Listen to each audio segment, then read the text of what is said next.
Salomón Chertorivsky, gracias Salomón por tomarme la comunicación esta mañana. ¿Cómo estás? Buenos días. Hola Luis, te saludo con enorme gusto y como siempre espero que tú, que la producción y que quienes nos escuchan se encuentren con salud.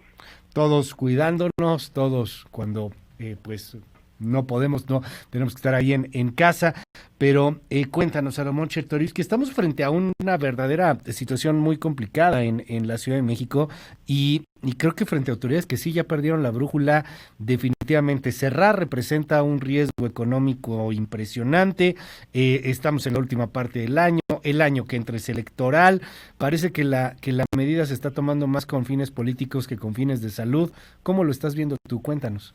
Sí, creo que tu resumen es correcto. Estoy muy preocupado por lo que está pasando en la Ciudad de México.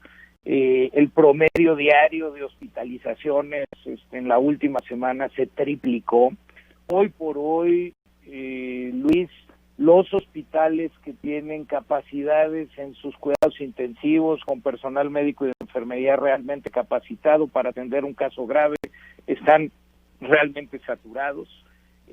A cifras del 20 de noviembre, ya la Ciudad de México había acumulado más de 33,000 fallecidos. Esto es, mira Luis, es uno de cada 270 capitalinos ha fallecido.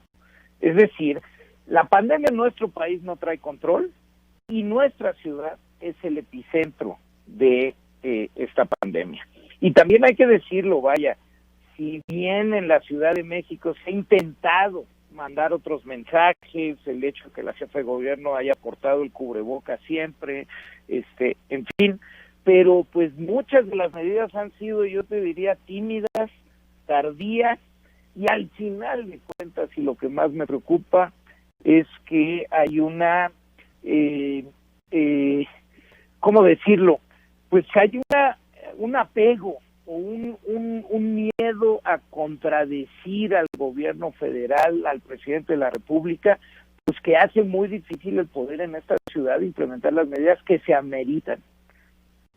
Dime algo, Salomón, frente a este asunto de la imposición de que nadie quiere contradecir al presidente, si el presidente no quiere usar cubrebocas, nadie se atreva a decir que es necesario, que es científicamente válido. Si el presidente considera que se pueden reunir, entonces nadie se atreve a contradecirlo. Frente a este escenario, pues está bien complejo, porque entonces ¿dónde queda una división de poderes, un contrapeso, una discusión abierta? ¿Dónde diablos queda la ciencia, Salomón Chertorivsky?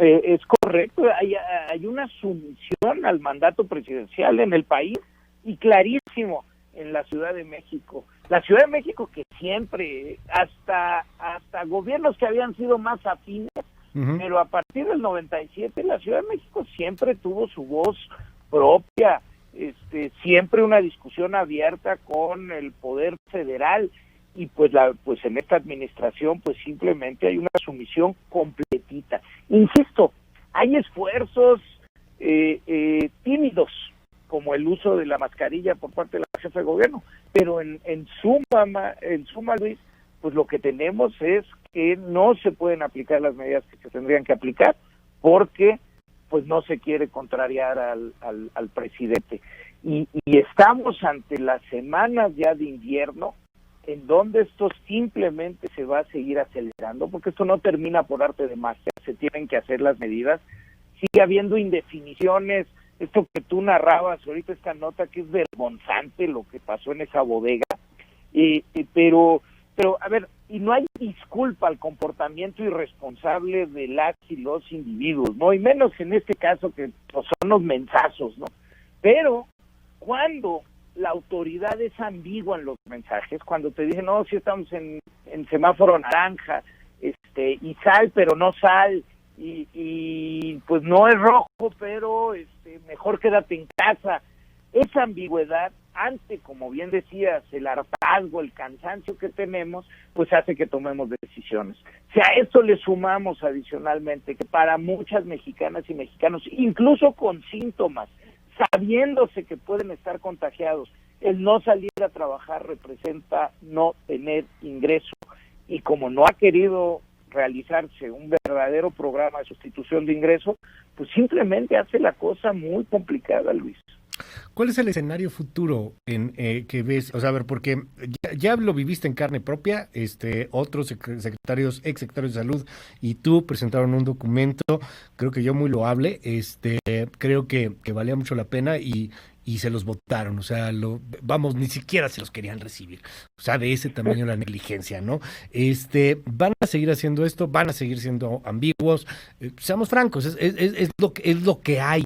Se hacen las pruebas que se hacen, pero te las entregan 15 días después y eso sí tienes suerte, otras las pierden, en fin, ¿qué ves de aquí a enero, febrero, Salomón? Porque viene la otra bronca, ¿cómo van a repartir la vacuna, no?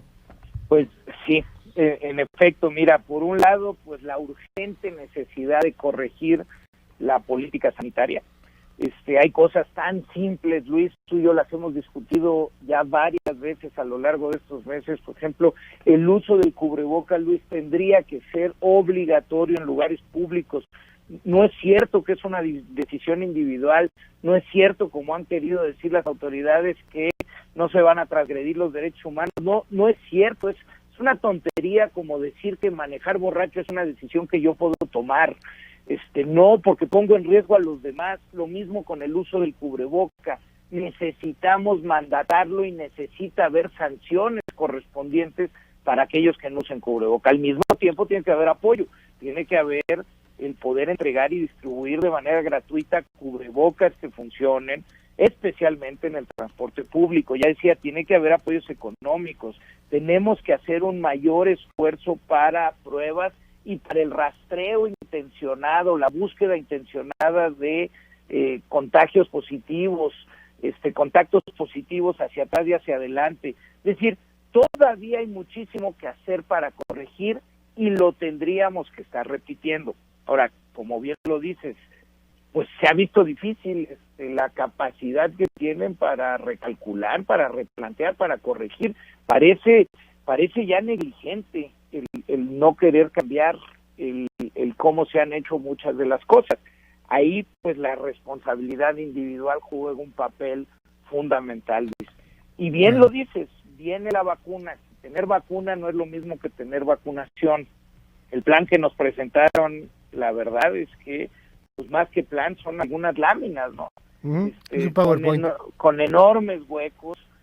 No se habla realmente de cuál es la logística, cuántos voluntarios, cuántos vacunadores, cuál es el presupuesto, cuántos vehículos, la red de frío, en qué condiciones está, la red de ultracongelación, qué características y qué va a requerir.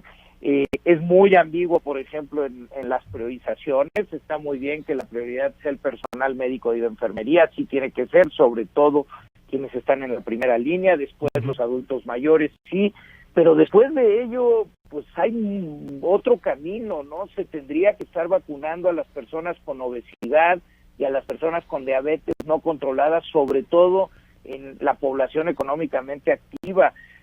Tendríamos que conocer con mayor profundidad cuál es la situación de infección en nuestro país, una encuesta serológica de anticuerpos, para saber qué tan lejos o qué tan cerca estamos de la inmunidad de manada, porque a quien ya le dio COVID, la verdad es que pueden estar en la siguiente parte de la vacunación o ya tienen cierta inmunidad que hay que aprovechar. Es decir, Luis, estamos ante un escenario en donde las cosas se han hecho muy mal y no parece que en la parte en donde se va a poner todavía peor, esto pueda corregir. Salomón Chertorivsky, te aprecio estos minutos aquí en MBS Noticias y estamos al habla. Si me permites, gracias, Salomón. Claro que sí, Luis, y pues a seguirnos cuidando. Lo más importante, en serio, el uso del cubreboca, todos, a cuidarnos en la época invernal. Gracias, es Salomón Chertorivsky. Hacemos una breve pausa, regresamos.